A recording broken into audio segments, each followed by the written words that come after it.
যেখানেই অত্যাচার, অবিচার আর নীচতা দেখতেন, স্বামী বিবেকানন্দ সিংহ বিক্রমে তার মোকাবিলা করতেন। একবার আবু স্টেশনে রেলগাড়ির কামরায় উঠে স্বামীজির সঙ্গে তার ভক্ত এক বাঙালি ভদ্রলোক আলাপ করছিলেন। এক ইংরেজ টিকিট চেকার এসে ওই বাঙালি ভদ্রলোককে নেমে যেতে বলায় দুজনে কথা কাটাকাটি শুরু হয়ে গেল।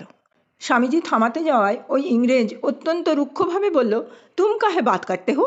স্বামীজি ইংরেজিতে গর্জন করে উঠলেন, তুম তুম করছো কাকে? উচ্চ শ্রেণীর যাত্রীর সঙ্গে কি করে কথা বলতে হয় জানো না? আপ বলতে পারো না?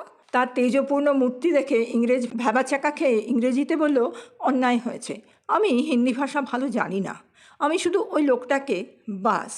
অগ্নিতে ঘৃতাহুতি পড়ল।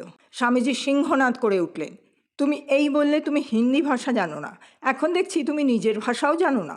লোকটা কি ভদ্রলোক বলতে পারো না? তোমার নাম ও নম্বর দাও, আমি ওপরওয়ালাকে পাঠাবো। ততক্ষণে চতুর্দিকে ভিড় জমে গেছে। টিকিট চেকার আর উপায়ন্তর না দেখে ঘাড় হেঁট করে সরে পড়ল। এই রকমই ছিলেন আমাদের প্রিয় স্বামী বিবেকানন্দ।